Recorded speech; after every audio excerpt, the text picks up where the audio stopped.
നായയെ കഴുത്തിൽ കുരുക്കിട്ട് ബൈക്കിന് പിറകിൽ കെട്ടിവലിച്ച് ക്രൂരത കാണിച്ചയാളെ പോലീസ് അറസ്റ്റ് ചെയ്തു.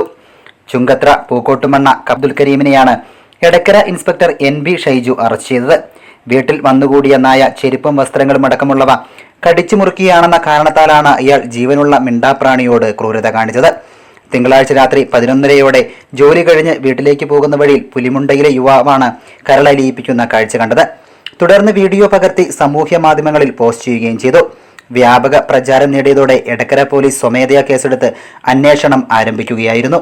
മൃഗങ്ങളോടുള്ള ക്രൂരത തടയൽ നിയമപ്രകാരമുള്ള വകുപ്പുകളാണ് പ്രതിക്കെതിരെ ചുമത്തിയിട്ടുള്ളത്. ബുധനാഴ്ച വൈകിട്ട് പൂക്കോട്ടുമണ്ണ പ്രതി താമസിക്കുന്ന വീടിന് സമീപത്തെ സ്ഥലത്ത് കുഴിച്ചിട്ട നായയുടെ ജഡം പുറത്തെടുത്ത് പോസ്റ്റ്മോർട്ടം നടത്തി. കഴുത്തിൽ കയർ കുരുങ്ങിയതാവാം നായ ചാവാൻ കാരണമെന്നാണ് പ്രാഥമിക നിഗമനം. ആന്തരികാവയവങ്ങളിൽ നിന്നുള്ള സാമ്പിളുകൾ ശേഖരിച്ച് പരിശോധനയ്ക്കായി ലാബിലേക്ക് അയക്കും.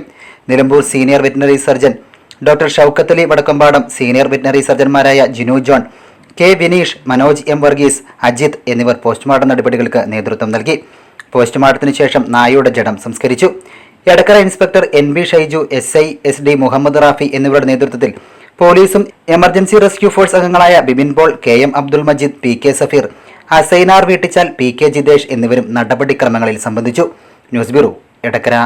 സുഖകരമായ താമസം, മനസ്സിനിണങ്ങിയ ഭക്ഷണം, മാന്യമായ പരിചരണവും ഇതെല്ലാം ഹോട്ടൽ സാമ്രാട്ട് ആൻഡ് ടൂറിസ്റ്റ് ഹോമിന്റെ പ്രത്യേകതയാണ്. Hotel Samrat and tourist home, Ooty road, Edakkara, Malappuram. Phone 04931 275 261. E4 media, മലയോരത്തിന്റെ ദൃശ്യവിസ്മയം.